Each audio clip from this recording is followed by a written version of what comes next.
All right.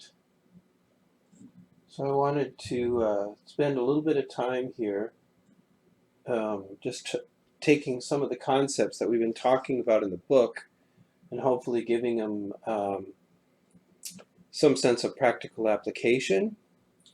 So for this particular example here, what I'm doing is I'm using my Mackie 16 channel mixer, and I wanted to go through some of the ins and outs of that and how the signal flow works on this mixer. So first of all, getting it hooked up to an external source.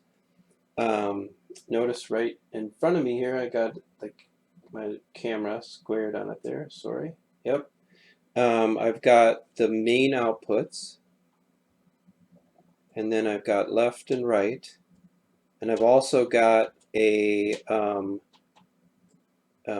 mono output there. I think you can see it. Yep, you can see it from that angle. And notice that the mono output has a volume control. So in order to get an output from there, I'm going to need to have that volume control up. So, and then across the back at the top of the mixer, I've got some inserts on the main. If you want to do a little bit of overall kind of compression, or insert something in the circuit there. And then I've also got tape outputs, and I've got the control room output.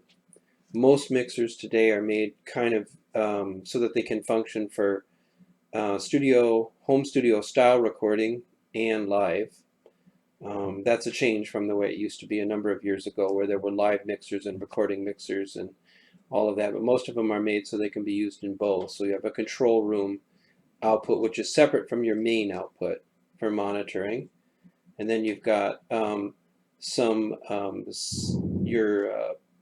sub outs, 4 of them. We'll get back to that actually kind of in the next lesson, and we'll come back to that. But then you've got your returns. So I'm going to go over here just a little bit. Let me just check. Yeah, there we go. So the returns are kind of front and center there. Notice that they are all stereo returns. The sends, which is the next block there, are all monaural sends. And then we also have got direct channel outs for the first 8 channels. So if you wanted to use that to sub into something else, that basically allows you to go direct out on the channels. Then below that, we've got the channel inputs, which are 1 through 16 on this mixer. And I'll kind of pan across there. All right, so coming to connectors here, notice that the bottom connector is what is called an XLR. So I'm just basically going to go into channel 1 here with my XLR. Notice that this one just happens to be black. It's a Neutrik style. And it's got 3 pins in there, and this would be called a male. And so I'm going to plug the male into the first channel there. I need a little bit of help here, so I'm going to put the camera down for one brief moment. Okay, there we go. So it's seated. It kind of popped in there and seated. And above that is a balanced unbalanced line input. That means hopefully you had a chance to watch that video that I posted on the modules about balanced and unbalanced. Basically, the long and short of it there is that in longer cable runs, above 15 to 20 feet or so, it's actually better to run it as a balanced cable, because like the gentleman explained there, the noise cancels out over a longer cable, because essentially any cable can act like an antenna, and it can pick up noise, and there's also resistance for cable. No matter, as the cable gets longer, the resistance gets higher. So the problem there is for the signal to be high enough and actually the resistance to not lose all the signal and have the noise floor come up. That's basically the issue there. So XLR are always balanced. Quarter inches can be balanced or unbalanced.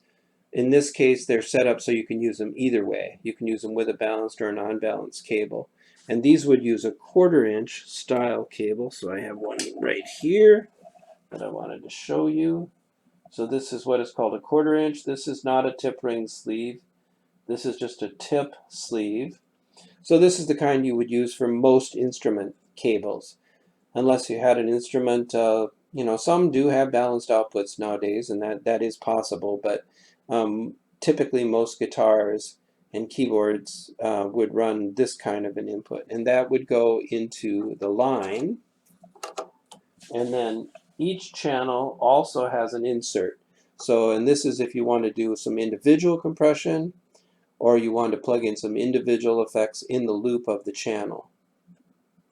All right, so that's kind of basic, and then this is duplicated 16 times in the case of this particular mixer. All right, so I'm going to put, actually, first I think what I'm going to do is talk a little bit about monitors. So what I'm using for a monitor here is, let's see, let me get you a good image of that. Kind of crude here. Thank you for staying with me. But this is my little Mackie personal monitor, meant to be put on a mic stand or something close so that each person has a close monitor. Notice that this one actually does have 3 channels input, and it also has capable of accepting phantom power. So you could put a condenser style mic that requires that. That's on or off. In most applications, you would probably use it as a monitor. So on the back of it, it's got a main in, as you notice there. This is actually called a Versa jack, the one on the right there, and labeled main in.